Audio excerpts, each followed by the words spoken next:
I mean, it really is crazy that it's not like readily available on Amazon, on major book carriers. That's a shame. I mean, it's a shame that chapter by chapter, one of the greatest New Testament commentaries ever Of all time. Of all time. Do you know? The Do you even know? greatest book out of the Addams Second family. greatest book out of the Addams family after what? That would be An Amazon Christmas, written by Jessica Adams. Well, we went ahead and threw your Norris. face on. Yep. And anyway, so like, but do you know what this is? This is what's kind of crazy about this story. Like chapter by chapter, the book. So like every page. Oh, by the way, welcome to the Outlaw Radio Show. No, I like that. Yeah, we just kind of like Come in screaming and then dead stop. welcome to the Turn the Outlaw camera. Radio Show. My name is Zach Adams. I pastor a church located just outside of Athens, Georgia. The name of the church is Calvary 316. If you're local, check us out one Sunday morning. Service is at 10:30. If you're not, check us out on the live stream like our buddy Greg does every Sunday morning instead of coming to church. He's got a deal. He watches Calvary 316 while he's cooking bacon on his Blackstone. Specifically bacon? Yes, no, like he's got now like this routine in the morning. Sean was telling me that Greg, instead of coming to church, just watches online. He's literally 3 minutes away from the church because he likes to cook breakfast on the Blackstone. I'm going to go to Greg's house. We should I should live stream from Greg's house That's a to great the idea. building. Yes. Yeah, no, I think it's great. So yeah, you can check us out online. Calvary316.live is our YouTube channel. As I was saying, this book, I guess I should introduce you guys. Probably, The man yeah. that needs no introduction, Pope Creighton Vaughn. How you doing, buddy? I am doing well. I hope you guys had a wonderful Halloween. We have one more holiday before everything turns into commercialized Thanksgiving. bullcrap. Thanksgiving. Yes, so I can't wait. I'm so excited for Thanksgiving. Yeah, I'm doing great. I'm with you. I'm with you about the Thanksgiving thing. I know you are, and I appreciate I'm with that. you. The day after Thanksgiving, boom, we go Christmas. Not You until see, then.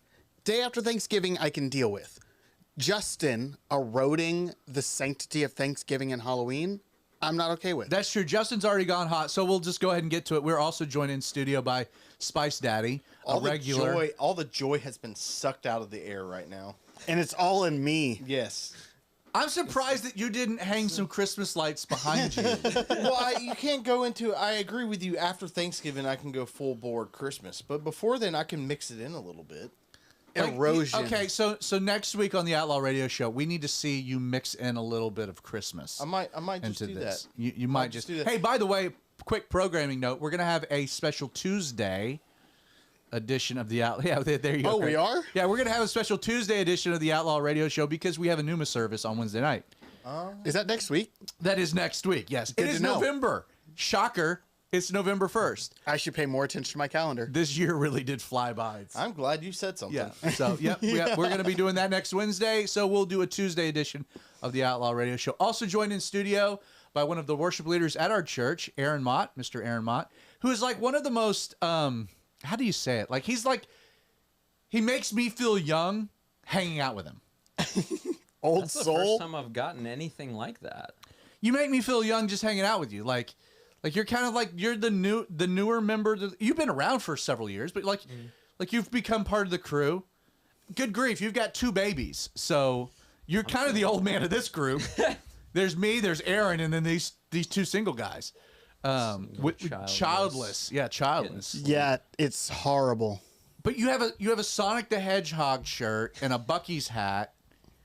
You know, when you put it that way, I mean, I kind of see where you're coming from. I was talking to a friend of mine, a mutual friend, Isaac, and he goes, "Yeah, I think Aaron and Ashton are like transplants from Portland, like that they lived in Portland and they moved to Winder, Georgia." Oh man, that's more accurate than I want it to be. Yeah.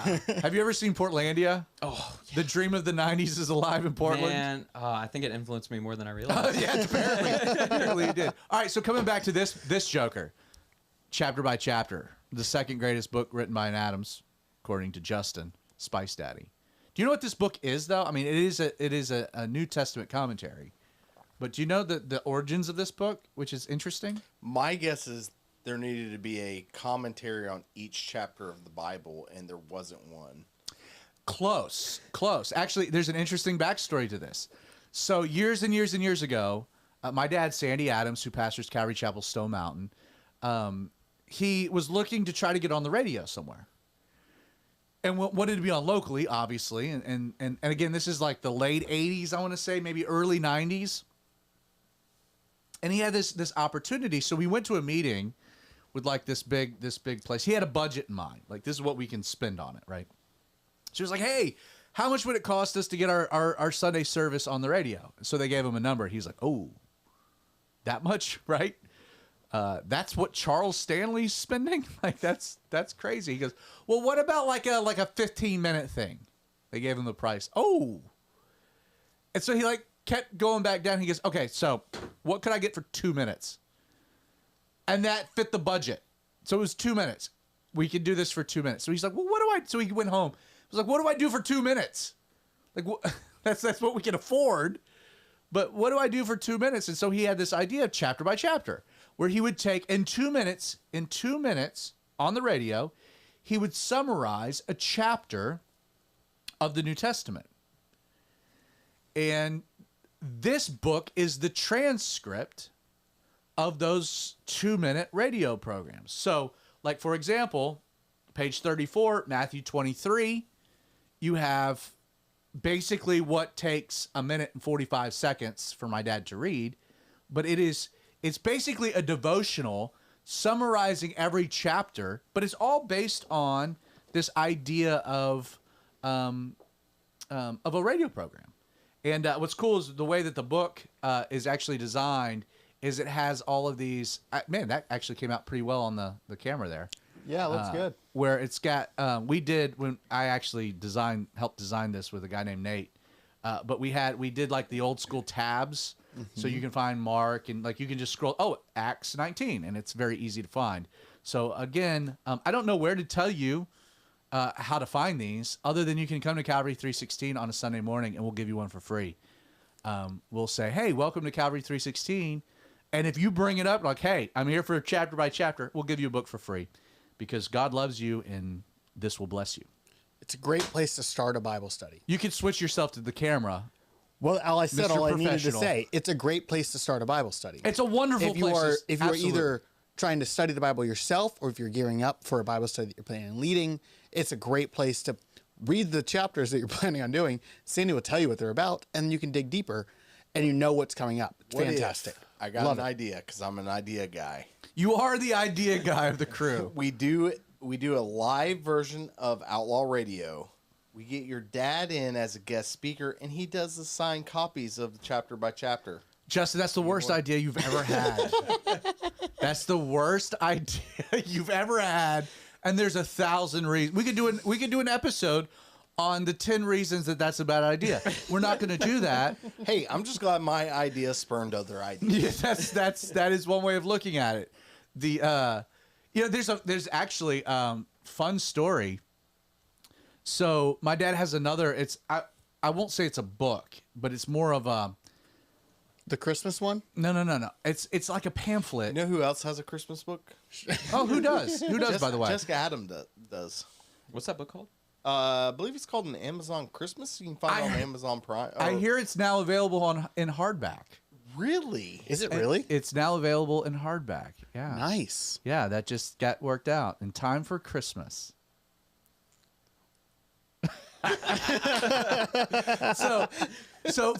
Fun story. So my dad was looking for something that he could put and by the way, I'm getting us a bunch of copies of this too. I couldn't steal them from Calvary Chapel Stone Mountain, so I actually have to order them from Calvary Distribution, which is oh man, I just got can you send me one of the books with the shirt, please? Cecil is watching us from Missouri. Yes, he said hi on the YouTube Oh, he comments. did. Okay, yeah. No, hey, we got your email. The 2XL, we're gonna see if we have one. We'll figure that out. We'll get you some stuff. It might be towards next year when we get another order of shirts. We're not a deep financial enterprise here. So no. This is a crazy story. Crazy story. So my dad was like, man, when someone gives their life to Jesus, like, it would be so great to like give them something 30 pages like welcome to the family of God. was kind of the idea, like something to give them. So there was nothing like this. This was in the 80s. This was early. My dad is a nobody. There's like 3 people coming to Calvary Chapel Stone Mountain. It's my mom, it's me, and it's James. Donna came every other week. That's such a niche joke. That's true, but you got it. You understood it. Donna is James Chapman's wife. And Yes, that's and the James Chapman is connection. the assistant Yes. pastor. Which, by the way, James Chapman is a superb Bible teacher. The goat. He is not the goat. I We mean, won't he say is the he's goat of pastors. He's not the goat of assistant pastors. He's not the goat. I'm not trying to split hairs with you, man. I'm Okay. just trying to praise James James is Chapman great. because We'll he's leave awesome. it there. We'll leave it there. But here's the thing about James Chapman. The only reliable place that you can find James Chapman Bible teaching. Creighton, you want to tell the audience where they can find it? That would be Get Fed Today. And that would also make our third shameless plug of the day. Oh, we're working it, man. Yeah, I love it. Get Fed- Get Fed Today. Go to getfedtoday.com. We've got 5 Bible studies get uploaded every week from various pastors, most of them Calvary, some of them not. It's wonderful, and it will help you get deeper into the word without doing a whole lot of work. Everywhere you can get your podcasts, you can get fed. Just search Get Fed Today, and you'll find it. What do we got going on over here? I see Justin I'm just jumping looking in. at some comments. And, Some comments. We got a comment. Justin's following Yeah, up. Throw me a comment. A Jack just said, "Wow, how did I just find this?" That would be, I'm trying not to use last names, so we're going to call him Guitar Jack. That doesn't help you at all with the way you're looking at me. A bass guitar, Jack? Yes, bass Okay. Guitar Jack. Jack, what's up, man? What did he just find? The show, or did he find or he's been going to Calvary Chapel Stone Mountain for 500 years, and he's just heard of chapter by chapter. Even Aaron over here. Switch to Aaron. Aaron knows this Jack. Just switch over. What's up, Jack? Yeah, what's up, Jack? By the way, Yeah, the whatever other his guy last that name we is. know, Jack. Shelberson. All you need's 4 strings on a bass guitar, bud. All you need's 4. 4. You know that. 4. I know. See how well I did my fingers there? This pinky's still out of control. Look that at pinky. you. I know. So check this out. Welcome to the family of God. So my dad decides, hey, there's nothing out here like this. I need to write something. So he writes this little pamphlet, 30 pages, little booklet. Booklet, that's the word I'm looking for. Not a book, booklet. Not as deep as an Amazon Christmas, but still solid. So he writes, no kidding. You might not know the story. So he wrote Welcome to the Family of God. And he went out to a pastor's conference in California, Pastor Chuck, this is late 80s, and he gives it to Pastor Chuck. He gives the transcript. He says, hey, I wrote this thing. I think it would be great. I think the Lord could really use this. So Pastor Chuck gets this like, oh, thanks, Sandy. I appreciate that. No idea who Sandy Adams is. They publish it. Welcome to the Family of God. Chuck loved it. Was like, this is great. This is really good. So they published it. The first copy didn't say who wrote it. Didn't have my dad's name on it at all. Second edition did. Right? Mm-hmm. Calvary Distribution for like 30 years has been selling. You know how many copies of Welcome to the Family of God have been printed in multiple languages? How many? Over 1 million copies. Holy smokes. Really? Yeah. Welcome to the Family of God. And my dad's gotten he's maybe made $300, I think, maybe on it. That's wild. Maybe. At some small juncture, they were like, we should send some royalties to Sandy. But then that, hasn't been a thing. But he didn't do it for that. He gave it, he went to Pastor Chuck, was like, hey, I want this to be used by the Lord. And Chuck, having a platform, was like, okay, this can be used by the Lord. Right. And yeah, no kidding. That's why wild. I have no problems peddling chapter by chapter. Get chapter by chapter. Get chapter by chapter. Anyway.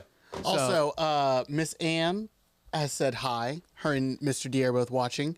She says that they love the story behind the chapter by chapter because it's awesome. Agreed. So everyone say hi to Miss Ann. Miss Ann, right on. You got anything else? What else we got going? Now we got everything at that point. So- Cecil said hi. You already. So handled that? again, if you're new to the show, you already kind of get a vibe of how this works. We're recording a podcast that gets released on Thursday on major podcasting platforms. We've decided to live stream the recording of that podcast, which is what you're watching right now. What's great about that is the audience can interact.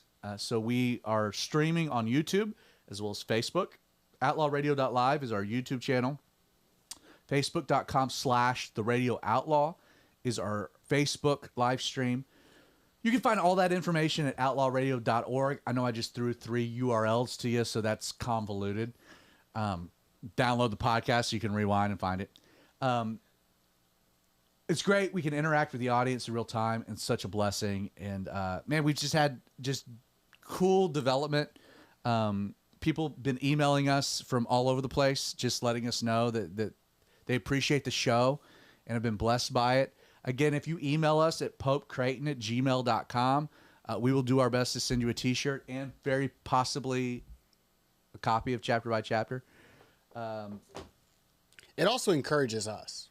It totally does. No.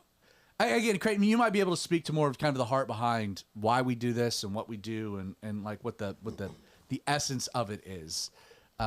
I've spoken to that before. I'll just let you maybe kind of reiterate that. So it's more coming from all of us. Man, you know, it's one of those things where the heart behind it is like we want to have a Bible study for us and for our church. So we promote it at our church every week.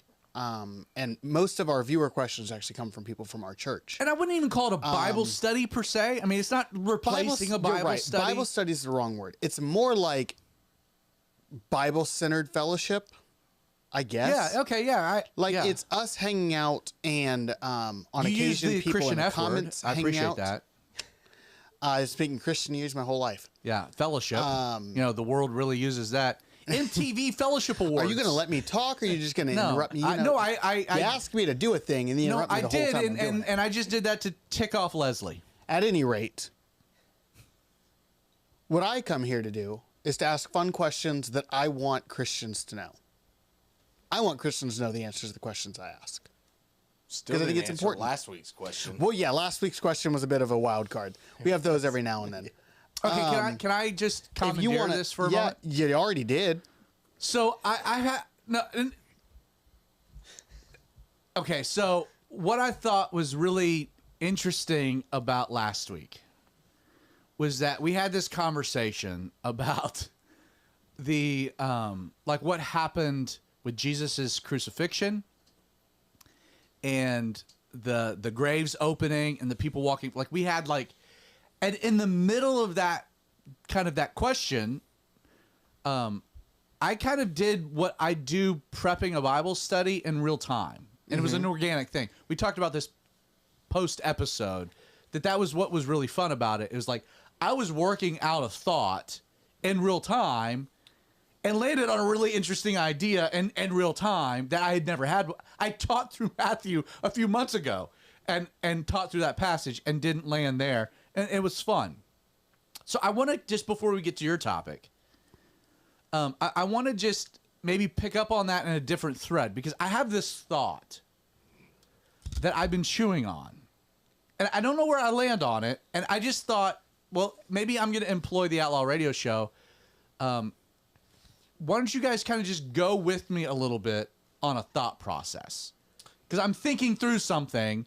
I don't know where I land. And I got some really weird thoughts about it. I just had an image of you as Willy Wonka in the chocolate factory. Come with me. And you'll see.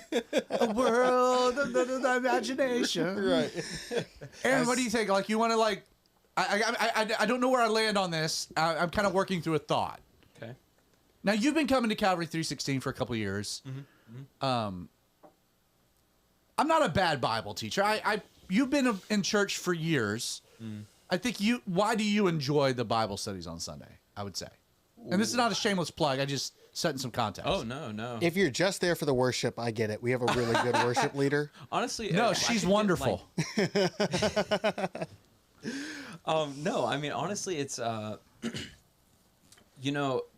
one thing I'll say off the bat is I feel like there's been a little bit, nothing drastic, but a little bit of a shift. I feel like in your style of teaching, you know, before your COVID situation and after. And I know part of that has to do with the use of your limbs for a while there. Yeah, the tilapias. That doesn't help, but but no, it's I mean, you've always been, you know, focused and centered on the actual teaching aspect of the word, which is something that I look for and I appreciate. But it's not just the teaching of the word. It's not just, again, you know, like you said, I've been in church for many years, and I've seen a lot of different styles of teaching. There's sermons, there's you know, different ways to approach the word, but There's a difference between preaching and teaching. absolutely. Yeah, There's sure. a drastic difference, and there's different ways that you can do each of those things. But I feel like there's a good sort of balance of preaching and teaching. I mean, I'll say personally, you know, the applications of the word are a big focus, but also, you know, I've gotten things from your studies, things that you have said in your teachings that have radically changed the way that I've thought about the word and about things that God says. And I don't know. It's one of those, you kind of have to experience it to get it, but it's a different approach to the word in a way that I appreciate. Very centered on teaching and a focus on what does the word say.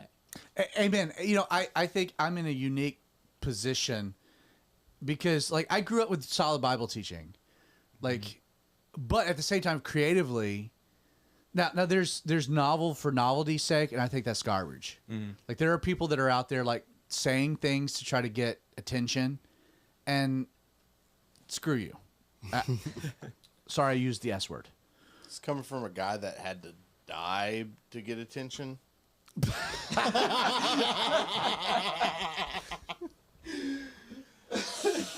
Oh my good golly. That was not the plan. Like, that wasn't orchestrated.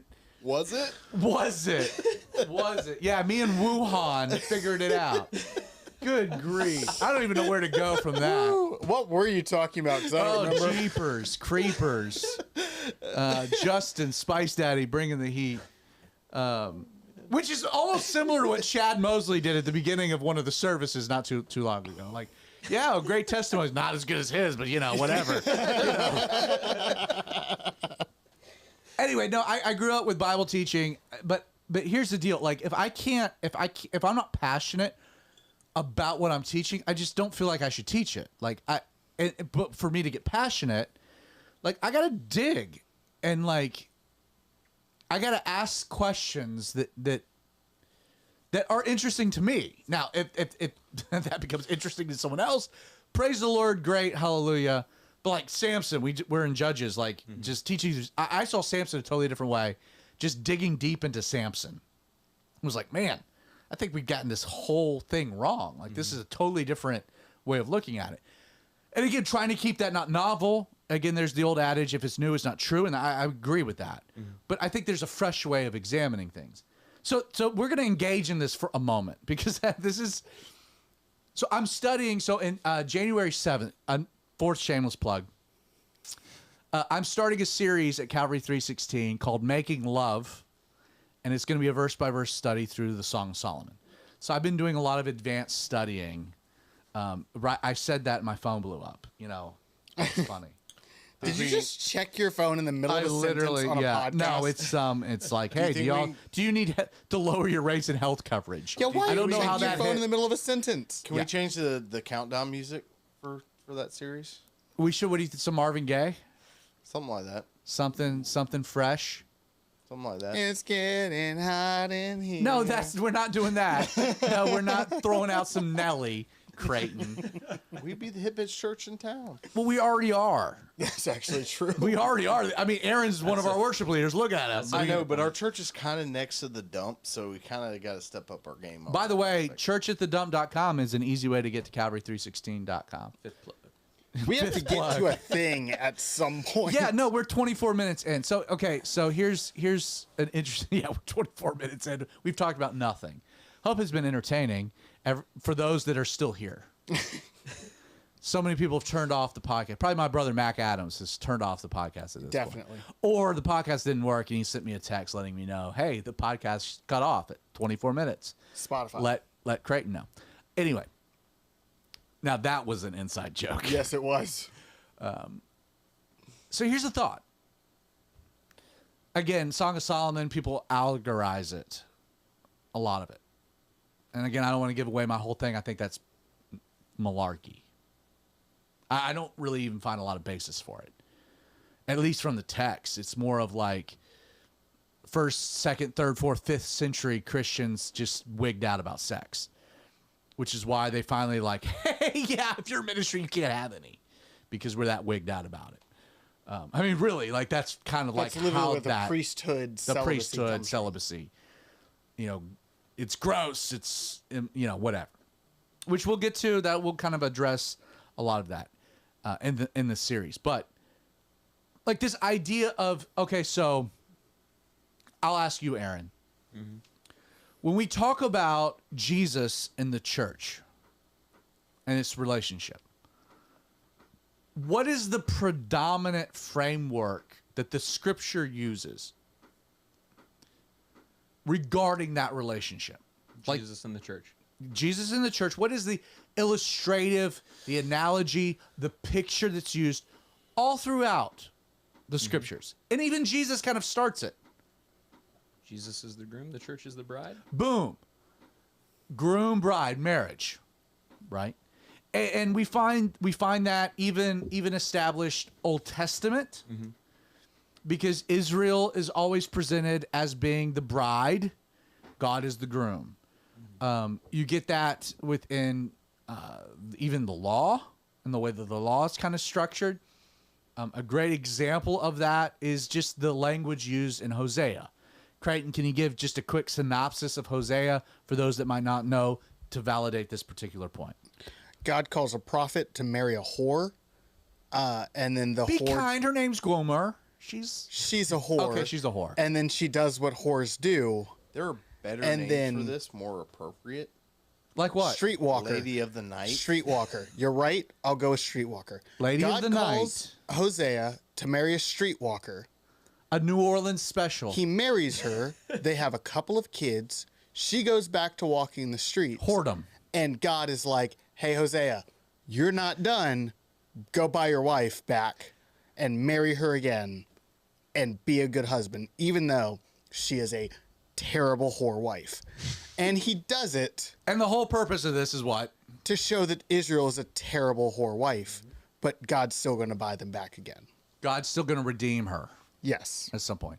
So we find in the Old Testament that the illustration of God's relationship with Israel is one of a husband and a wife. And then that same imagery gets carried over into the relationship that Jesus has with the church, which is why Paul, and I believe even Peter, when they're talking about marriage, the husband is supposed to love his wife like Christ loves the church. And the wife is to submit, respect the husband, as the church is to, like, with Christ. Like, this gets established very hardcore. So here's the thought. And this is I don't have a landing spot. This is just we're just freestyling some ideas here. See where we go. Wicca. This is the kind of place I like to be in. I know you do, Spice Daddy. Where are we? So set Israel aside for a second. Church bride, Christ groom, marriage. Okay. None of that's debatable. We can't argue any of the particulars of that. However, where are we? Where are we in that relational context? Because the application and therefore implications of that are very interesting. So, you guys, all Bible students, know that there was a development, there was a progress in the Jewish wedding. So there was what was known as the betrothal. So, and typically it was an arranged situation. Again, we see that with Mary and Joseph. Again, we're right here at Christmas, so we should throw in some Christmas references, right, Creighton? No. No. But betrothal. So there's an agreement made between families that Johnny's going to marry Susie. Are they married? No. But there comes a point that there's like an actual official betrothal where they're legally married in that sense. And yet what happens? Are they together? Do they consummate? No.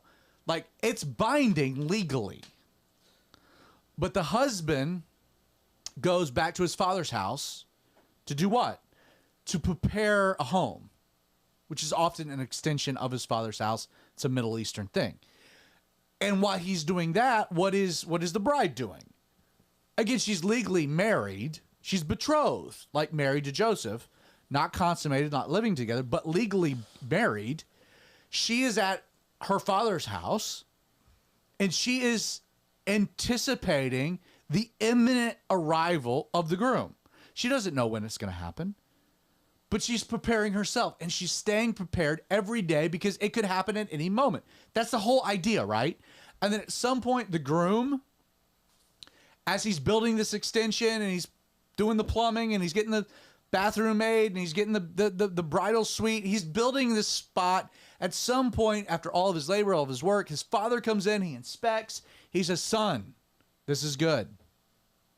It's time. Go get your bride." Which is why Jesus says, no man knows the day or the hour but the Father. Like, not even the Son. Jesus is like, I don't even know.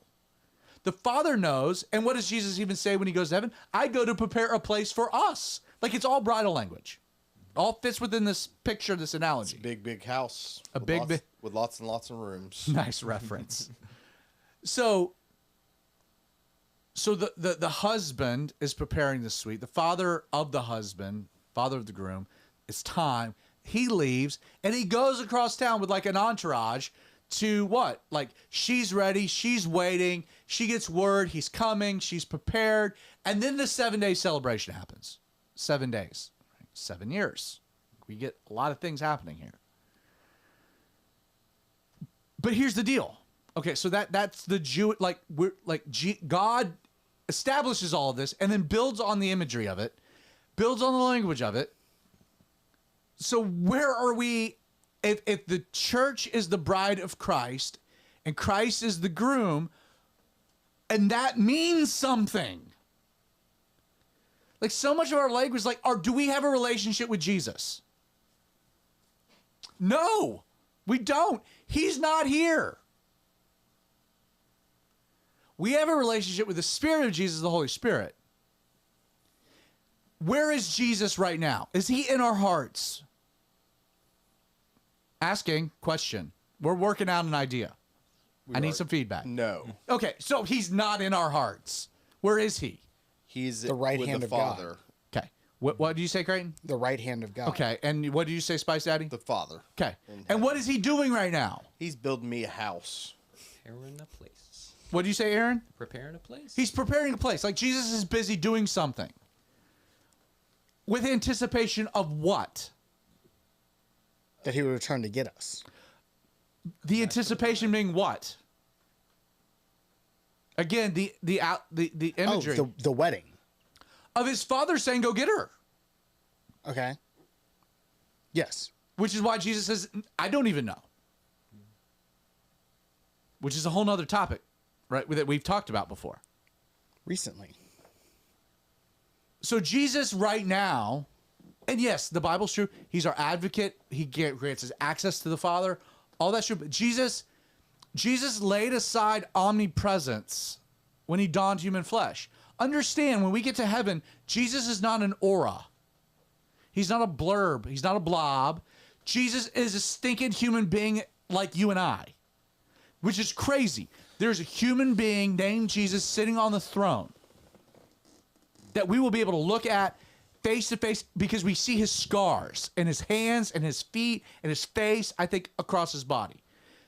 Jesus willingly laid aside a part of the omnipresence. Jesus is not everywhere at once. Now, he's in heaven. That has implications, whatever. The Holy Spirit is how we interact with Jesus, which is the Holy Spirit is omnipresent. And he's in all of us. And he's able to work and move and breathe and minister and connect us and tether us. But my point is, like, again, the allegory of Song of Solomon, the husband and the wife, has no bearing to our current relationship with Jesus. Why? Are we with Jesus? Not yet. No. Like, we're not with Jesus. Like, where are we in the marriage timeline? The FaceTime. We're in the middle period Skype where calls. they're building the house. Okay. Post-marriage, pre-consummation. Okay. So Aaron, you with me? You tracking? Yeah, yeah. Okay. Okay, here's the context of what got me thinking about this. I've had 2 conversations of late. The church has been doing well. We've had new people coming. I've had 2 conversations where someone has said, hey, can we grab lunch? Which I've done. And the question is, what's your vision for the church? I've had 2 conversations like this. What's your vision for the church? Now, I've mustered a response to try to answer that question, and I think I've done an okay job. But I started thinking about it, and in all of this context, studying Song of Solomon, this whole allegory, the illustration of it all. Like, what is the job of the church? Now, when we say the church, let me qualify. There is the church, and there is the service of the church.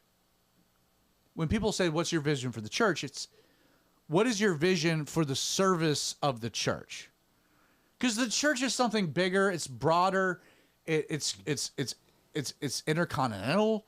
Like, we have a small version, like, portion of that church here that we've been entrusted to. But, like, as a minister, like, we minister to the church.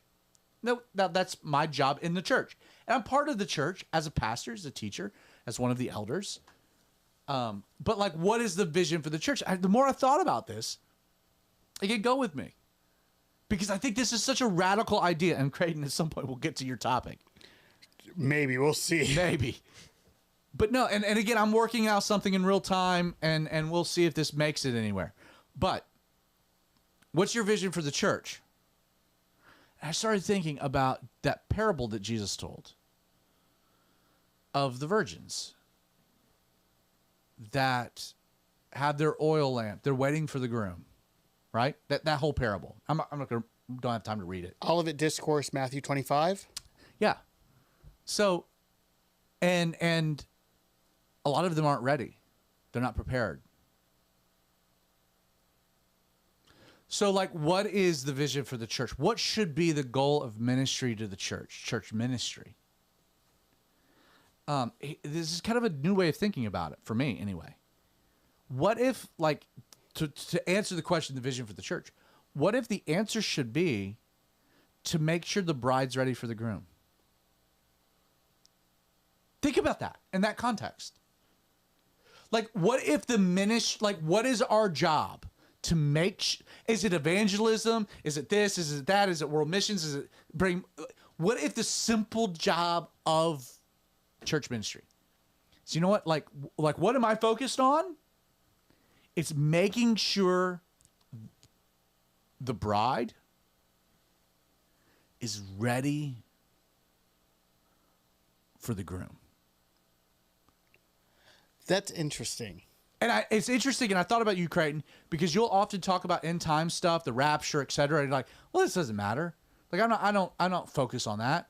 It's not like, not that you don't care. I'm not saying that, but like, it's just like you're It's like low on my priority list. But what if I'm saying, like, what if that's the whole job? And Jesus makes this point. What if the whole job of the church ministry is to make sure that the bride is ready for the groom? That's where we are. interesting because the antithesis, not the antithesis, the direct argument against that idea would be the Great Commission. That, like, the Great Commission is to go through all the world, and then we would say that the church then equips Christians to go through all the world. I have a question. So, Okay, well, to answer your question first, all right. And again, we've addressed this numerous times on the show. That's to the individual. We're talking about, like, the big C. Right, but my question is, I mean, for years we have said that the the point of Calvary 316 is to equip Christians for the Great Commission. Would that I'm with change, you. or do they work together? No, totally. I'm with you. Hold that thought. Let's get to spice it. I'm picking up what you're putting down, which is like the whole idea here that I'm chewing on. No, Cool. you nailed where I'm going. Because Cool. it is radical, right? I mean, like, Yeah, have you thought it about this changed- in this way? No, I haven't. Okay, yeah, same here. I guess it kind of goes along with that, but what does it mean to be ready? Like what can I do? What can I do other than give my life to Christ and be ready for that? Do you know what I Great mean? question. No, Like, that's what- right what- on. What good If question. all I have to do to be saved is to believe in the Lord Jesus Christ and Him raised from the dead, what else can I do to be ready for His return? Hold that thought. Let's get Aaron in. Any thoughts here? I had the exact same question as Justin. What does being ready entail? Okay, perfect. So let's back up. Back to Spice Daddy. Let me ask you. Bride of Christ. Am I putting on makeup here? I mean, No, like, okay, what- no. what- I'm with you. I'm with you. yeah. No, I get you, and I get I get that sentiment. Right. But think about it maybe then, okay, so we have more than one analogy or illustration that's used. Like the idea of the bride and the groom is played on predominantly. Right, and I think it's. But hard we for also us- have the king. Paul says, I'm an Right. ambassador of Christ. Like there are other pictures that are used that lessen the gayness of it, if that makes well, sense. But also, I think it's hard for. I us, did say that, sorry, but that was the low hanging fruit. I think there. it's hard for us to comprehend what those phrases mean because it specifically focuses on the Galilean wedding. I guess in references. A larger Jewish wedding. No, this goes back. Yeah, and Jewish wedding in general. And me as a non-Jew, a Gentile, I'm not going to fully understand what that means. Even though I've been to Jewish weddings and stuff. But I don't Okay, understand what it means to be let me Jewish. try What to- does it mean to be ready for the bridegroom? Okay, so let me maybe employ language illustratively that would be more apt. So your king that you've sworn allegiance to, that you claim to represent, that you're willing to even lay down, like you've given your life, you will lay down your life. And I know you're serious about that because you're my brother in that. Your king could come at any moment, right? What would it mean as a soldier to be prepared daily Right. for the imminent, unpredicted arrival of King Jesus? Like that idea, how does that impact your day-to-day life? Or should?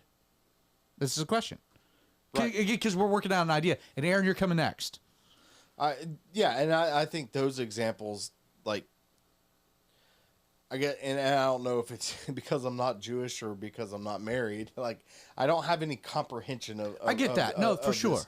But being ready. You do understand, though, that the allegory is there, the illustration, the pictures there. Yeah, yeah. Right. And I think I guess it all boils down to what does it mean to be ready? I've never been a soldier, so I don't know what it means to be.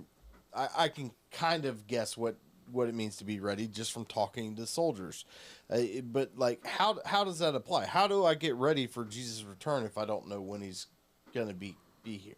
Like, what am I supposed to be doing in between time? So what are you supposed to be doing? I'm going to cut in. Okay. So the Man, you're being aggressive. the question for I like it. tonight's episode was going to be, what does God expect from me as a believer? Oh, so this just worked out. Yeah, it just worked out. I'm just going to say that now so that we can just go ahead and Blend tackle it all that. together. Yeah, absolutely. Holy Spirit. Because I agree with Justin. Like, I know what honor your parents, honor the Lord, love the Lord. Get that.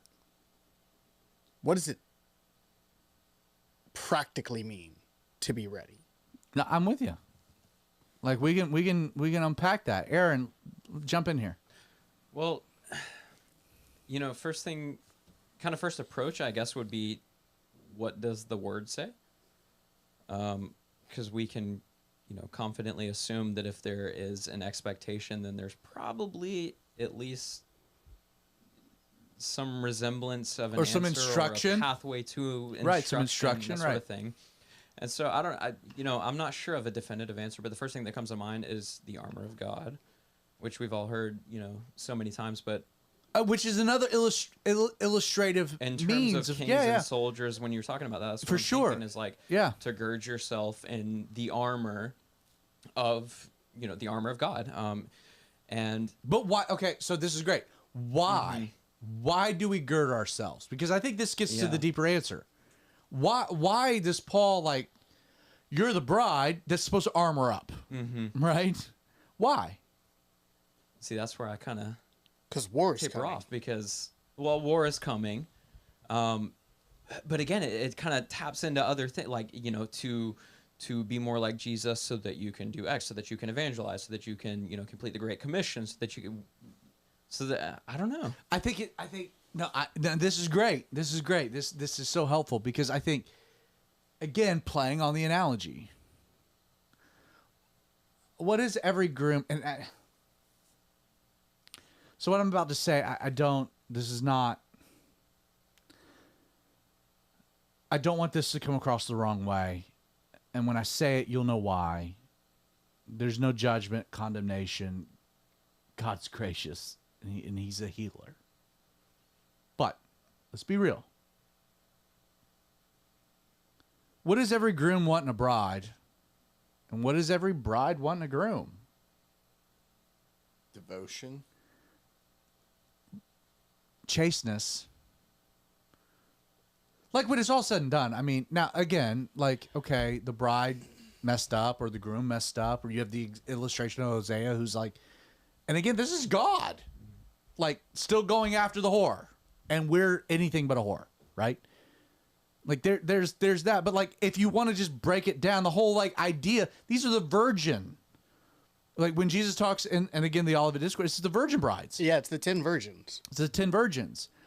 Because what is the groom looking for? What does he want most out of his bride? Purity. A lack of defilement. Purity. And again, a lack of defilement, purity, holiness, separateness, chasteness, oneness. A lack of defilement. And again, this goes back to that question. What's your vision for the church? And I really feel like my answer from this point forward is to make sure the bride's ready for the groom. Which means that I think a big job of church ministry should be hey, how can we keep ourselves holy and set apart? And how can we keep ourselves from being defiled? But how do you do that without getting into legalism? Like the Oh, Pharisees. perfect. Because legalism is rooted in motivation. It always boils down to the motive. If your motivation is to earn something, it's legalism. The great thing of the gospel is you've already been given it. You're not earning a thing. The gospel of grace is that everything that happens in my life is a response. It's not motivated to earn. It's a response of what I've been given. That's the whole juxtaposition. I'm not earning anything. I'm responding to what I've been given that I didn't earn. That's the whole idea. So I'm not working for the groom's favor. What am I doing? I'm responding to that favor. Which should do what? And again, that's what's beautiful about the Song of Solomon. There's no kids mentioned. It's pure love. And it's what? She responds to the love of her king, of her groom, of her beloved. It's again, everything that's good in our Christian experience is reciprocal. Great example. John says that we love him. Why? Because he first loved us. Because it's a reciprocation. And then he goes we love other people. Why? Because he first loved us. Right. Again, it all flows downhill. It flows from God to me to others. If my love for others is originating in me, it fails. Has to flow downhill from God. Which is why then Jesus could say, love your enemies. I can't do that. Are you kidding me? Until I realized I'm the enemy of God and he loved me. I'm like, oh, well, wait a second. If we're predicating this on loving enemies, I'm in trouble. Good thing it's not about me, but God loved me when I was an enemy, which now means that I can do what, Aaron? Love a enemy. Love others. Love enemies. Love enemies. So it flows downhill. But the whole idea here is rooted. Where are we? So we've got this allegory, this image, consistent, solid, Old Testament, New Testament, doesn't waver. Groom, bride. Old Testament seems to be, there was already a betrothal. They were already consummated, which again, from the bigger picture, I would say happened at Sinai. Yeah, I get that. And then from that point forward, they're married. They consummated, which is why God calls her a whore. Israel chased after other lovers. They should have been lovers of their own. Like the language the language used in the Old Testament is that of a husband that's been cheated on. Again, Hosea. Literally the point of the book of Hosea. You get to the New Testament, though, that's not the language that's used, is it? But we get into this idea of like, well, we're in a love relationship with Jesus. We're not. In fact, we're told that when the rapture happens, what happens next? It's called the marriage supper of the Lamb. And then there's 7 days, 7 years, the church in heaven, the bride with the groom. There's a whole thing. And then what happens at the end of it? They start their life together. Like the imagery carries forth, it plays forth, it's consistent. I think is important for us as a church to take a moment and consider, like, where am I? I am in a dynamic where I am still a virgin waiting for the arrival of my groom. And that should change our context. Am I like, and again, I haven't landed anywhere. I'm just kind of like throwing some stuff out here. This is organic. That's kind of a radical idea. Have you heard that before? Or where are we? I think it is very interesting. And I've been trying to... and then we'll throw it to Spice Daddy real quick. I've been trying to come up with an answer for my original question. And I think that I may be close to it now.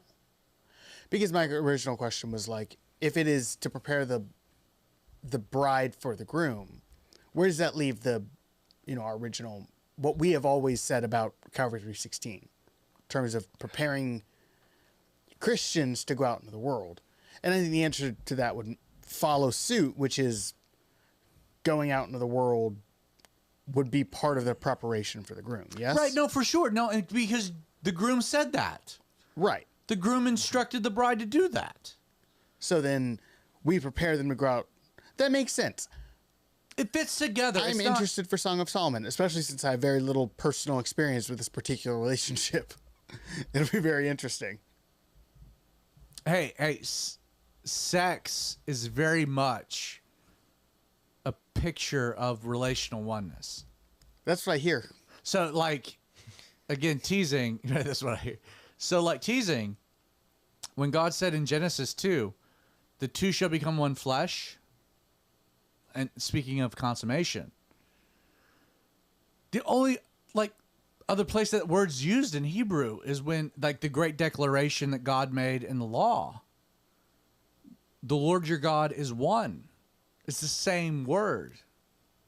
That's interesting. God, and again, hey, I heard a great Bible study this summer that talked about how everything in nature that God designed to be an illustration of spiritual principles. I remember that Bible study, yeah. Who did that Bible study? Oh, that was Mr. Creighton Vaughn. That's right. That was me. Sex is the same thing. That there is something divine about the oneness that results Okay, so like there's a creative thing. So like the title of my series is going to be Making Love, because sex is actually, so God made us in his image and likeness, and sex is creative. Physically actually creative. It creates something. It's the only way to bring new souls into the world. But it creates something between two people that is an illustration of the creative process of a relationship that we have with God, which is what makes Song of Solomon radical. Like sex is not just a biological thing. It's a spiritual thing. It's illustrative of something that happens because of this wanting, this oneness that we have with Jesus. Again, precursor. Justin, you were going to jump in Interesting. there. Aaron's over there like, yeah, No, man, let's do this. I was pointing out to Creighton that we had a comment. That You got a comment? That fits in with a. Jump in there. Oh, it was Cecil or Cecil. Says, "Can we be though? There's going to always feel like we could all be ready, be more ready." We could always feel like we could be more Yeah. ready. Then be more ready. So identify what it is. Shoot, I mean, just practically, I can look at my life. I think we can all do this if we're honest. And think, if my groom showed up today, would I be a little embarrassed about this or that? All right, I'm going to throw a dart at a wall. You know what I mean, though? Is it similar to the idea like you could always know your wife more?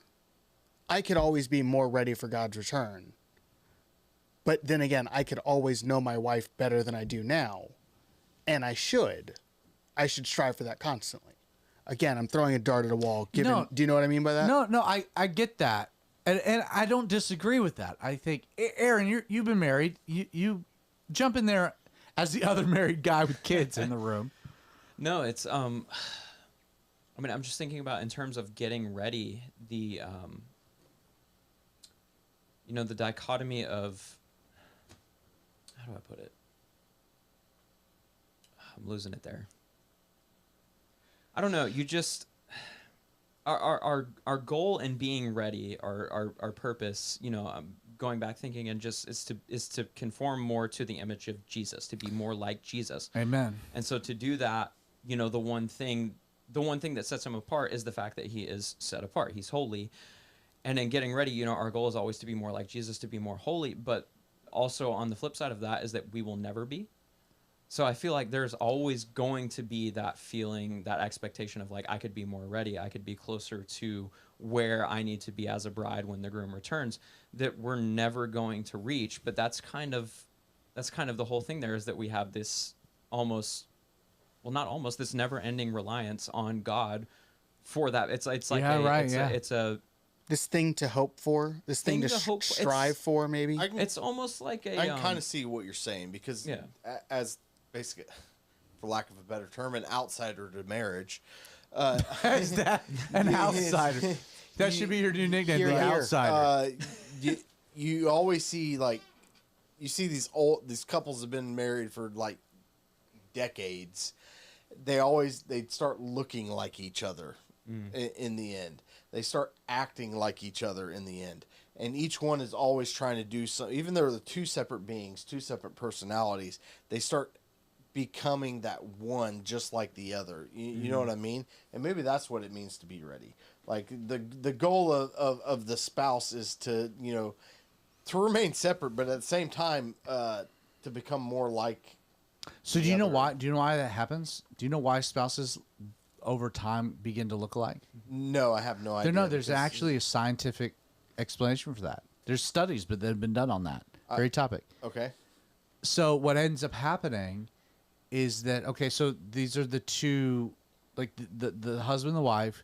That's the two most meaningful relationships in either of their lives. They spend the most time with one another. They spend the most interactions with one another.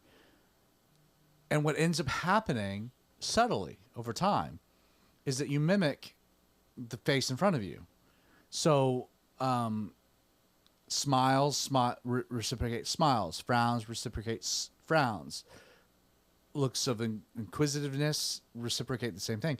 Like facial patterns, because of your proximity and the consistency of them, begin to emulate, which means your muscles and your tendons start emulating. So that and again, this is over a long period of time.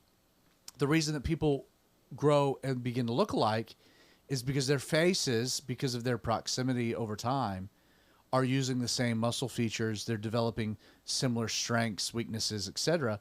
Like they emulate each other. That's why they begin to look alike. If you can't get a lesson from that, I don't know what is going to happen. Because if you've been a Christian for a long time and you're not starting to look more like Jesus, you need to reevaluate some stuff. Nature demonstrates spirituality. Yes. So, but I mean, again, in that an interesting reality. So maybe that's what it means to be more ready. Just study Jesus. Study the More room. time with him. Yeah, well, no, dude, we can't because he's up in Well, heaven. yeah, that's but true. you can study what he's going to be like if you're going to like. I know. again, okay. So I get to go full circle because we're at 9:00.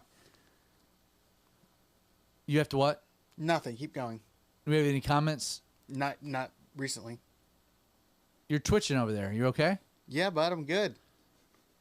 You full of fluid? Yeah, I sure am. Okay. I'm really glad that you drugged that out of me. Yeah, I was working on it. You have to pee, right? Yes, I have to pee Okay. very badly. Thanks, man. You're welcome. The groom, the bride, readiness. It's the word. I talked about this on Sunday in our study in Judges. It's the word that's fallen out of favor. It's not. People don't like it. It's holiness, man. It's purity. It's sanctity. If you're the bride more than anything else and you're waiting for the groom, what's the most important? Don't be a whore. I mean, that's the truth, right? That should be the title of your sermon. That should be the title of this episode. Don't That be is a going to whore. be the title of this episode. Don't be a whore. Don't be a whore. But I mean, really, when it's all said and done, if you're preparing yourself, you want to make yourself lovely. You want to be attractive. You want to be pure. There's not enough of that in the church of like, again, and as a church, what should our emphasis? It's not legalism. It's not law. It's reciprocation. It's, hey, we got this awesome groom. Let's be ready. Let's be ready. Let's be prepared. Let's be pure. Let's be chaste. Let's be holy. Let's be set apart. Let's be different. Let's make sure that when the groom blows the horn, that he's delighted in us. And if I have to say anything about our church, what's the goal of Calvary 316? Man, I want to make sure that we, in our little context, are a bride that's ready for her groom. And as the best man charged with that responsibility, that should be our goal. The application of outreach, sure. Not setting that aside. But the more internal component, let's be pure, man. Let's deal with our stuff, for lack of a better word that I wanted to use. That would have probably been more apt, but would have got me in trouble with my mother. Fecal matter. And my mother. And your mother and Justin's mother. And I don't know Aaron's mother, but I'm assuming Most probably definitely. so too. But like, and I think all of our mothers would be like, yes, let's be holy. Mm-hmm. The worst fear I've ever had is when the rapture happens, I'm on the toilet. I had those same thoughts when I lived in Israel and the siren started going off with the rockets. I can It's a believe good it. reference. Do I pull up my pants and go to the bomb shelter, or do I just sit here and finish up? That's an image I was not expecting, really. Hey, you know what? You got to be ready. You gotta be ready. And you want to be, yeah. I mean, you don't want to be the bride, the groom shows up and you're on the toilet. I mean, really, let's be real. You want that oil, that lamp lit, that perfume on. You don't want to be dropping a deuce. Definitely want that Febreze going. You don't want to be dropping a deuce when the groom shows up. I mean, to be in heaven and be like, hey, man, hey, when were you called? And it's Paul like, oh, I was this and that. And talking about great saints. Well, I was burning at the stake. And then it gets to me and like, yeah, I was taking a dump. And it's just like, this is not the way I want to go. But you get what I'm saying? It's the way, It's not the way we want to go. It's the way the king of rock and roll went. Again, not the way any of us want to go. So I know Creighton, I hijacked your whatever. Yeah, but I thought this was nice. I'm excited for Song of Solomon. Me too. So am I. We'll see what happens. Again, it was brought up like, you know, why are we doing this now? And my answer, honestly, is Calvary 316 is doing great. God's been bringing a lot of people. It's been growing, and it's just maybe time to thin the herd. It's like, that's what my wife running said. out of chairs. That's what my wife said when I started Judges. She was like, you want to, like, God's doing great things. You want to do that? And I'm like, yeah, I do. Because, you know, like, it just will make sure that these people really want to stay here. Got to see if they're cupping the water with their hands or sticking their old face. That's, you know what? I like that. That was a good Judges reference there, Spice Daddy. I like that. But then we're going to do the same thing with Song of Solomon. Now, Look, I want us to be very clear. it's not going to be salacious. If our church can survive Leviticus,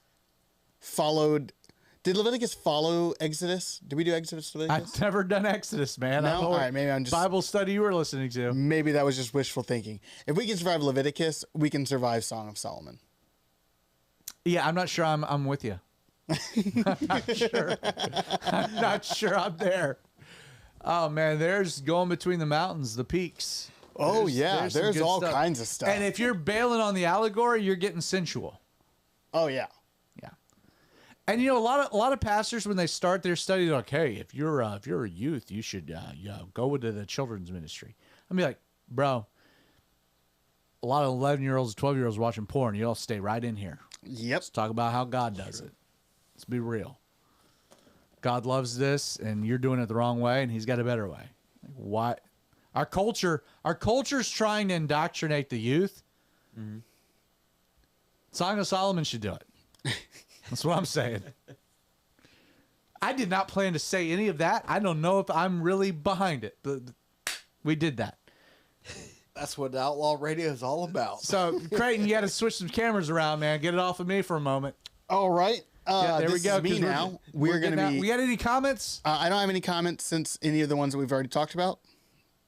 Really? We hit Nope, the we high had 4 point last comments week. so we far. hit the high point last week. It's Yeah, gone man. downhill. With our moms all talking in the Yeah. chat all at the same time. It was Now, wild. the first 24 minutes, we lost everyone. All right, well, let's take us out of here, bud. Spice Daddy, you got anything? Nope. You got nothing. Well, I mean, I said I had some great questions. I had some great ideas, and they were all shot down. So. Hey, the promo tonight to tonight's yeah, I'm episode was a pretty good, good. So like, if you need X-ray vid view of you. Right. If you need to hire me out to do some promos, I'm free. Let me know. Or if you look at that X-ray and you're like, I'd like the real copy, popecreighton@gmail.com. We'll send it to you. And maybe you're a single lady out there looking for a lot to love. All the single ladies. A lot to love.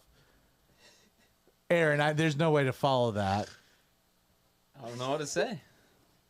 So you had, we're going to do this. This is going to happen. So you had twins. Yep. So so when did you get married? Oh man, 2021. Okay.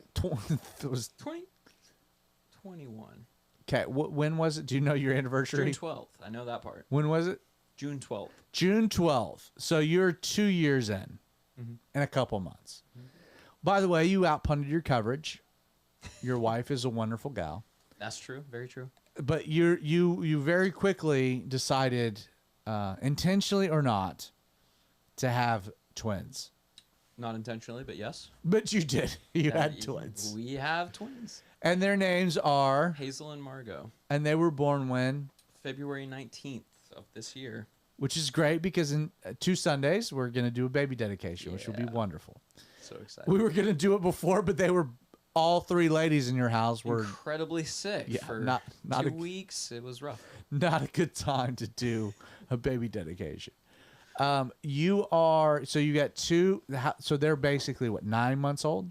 Just about, yeah. And is that the gist of family development? If only. We have a new one on the way. So you've got an Baby number 3. you have an Irish twin of the twins. Irish triplet? How would you call that, right? I mean, an Irish triplet. I like that. Too many kids. 3 within. I mean, what I love is that we tell people at Calvary 316 that there's two ways to go to the church. You can invite people to church, or you can make babies. You guys have chosen the Took latter. that seriously. Yeah, you took that seriously. And now there'll be 3 more Mott's than originally were. That's right. Really, you started coming as you were dating Ashton. I mean, you're now responsible for 4 additional members of Calvary 316. Yeah, but all we got to do is start teaching them different instruments now, and we won't have to worry about the worship team. That's true. We need all these kids. Got a future band covered. It's like the Carter family. You know that reference? Anybody know that reference? Nope. June Carter. You're the dating Carters. yourself, bud. All of us are young kids. Oh, man. Come on, guys. I know who you're talking about. Leslie just said she sent a comment. I got an email. We need to pause for a moment because heaven knows if Leslie sent a comment. I don't have a comment from Leslie. I do have a comment from Michelle, though. We don't have a comment from Leslie anywhere. No. YouTube. Have we checked YouTube? Yes, I have them both up. Michelle says we should do Exodus, and I totally agree with her I'm on board with that. That will happen at some point. because I am a big fan of the Pentateuch. Okay, so you really do know what Exodus is about, right? Exodus. Exodus. No. That's not what Exodus is about. It's in the title. Well, I mean, yeah, that's in the title, but you know what Exodus is about? The Exodus. It's the wedding. Oh, yeah, it concludes with Sinai. That makes sense. It's the wedding. It's why God opens the first 2 commandments, which is the marriage agreement. It's the legal document. First 2 commandments are all in the personal tense. And then after he says, you shall make no graven images, it switches to the third person. And it's like God chokes up because he knows what's going to happen. And Moses has to jump in and be like, yeah, let me finish this out. Because the groom already knows you're a whore. Exodus. Yeah, we'll get to Exodus at some point. Michelle, we'll get to all of them. Do we know where Leslie's comment is? Because we got to go, but I don't. I do not have one on Facebook or YouTube. I'm looking at both. We don't know. Leslie, where's your comment? Text me, Leslie. We're going to give you a moment here. I don't even know where I got Leslie's thing. Leslie's the wrong person we want to upset, Creighton. I have to use the restroom. So bad. So bad. So bad. All right, well, Leslie, we'll get to your question next week. I'm going to hit some music so Creighton can get out of here. Thank you so much. Bye, Justin, Les. Spice Daddy, Aaron, Creighton for being here. You've been watching the live stream recording of the Outlaw Radio Show podcast that gets released on Thursdays, Apple, Google, Spotify, anywhere you get your podcasts.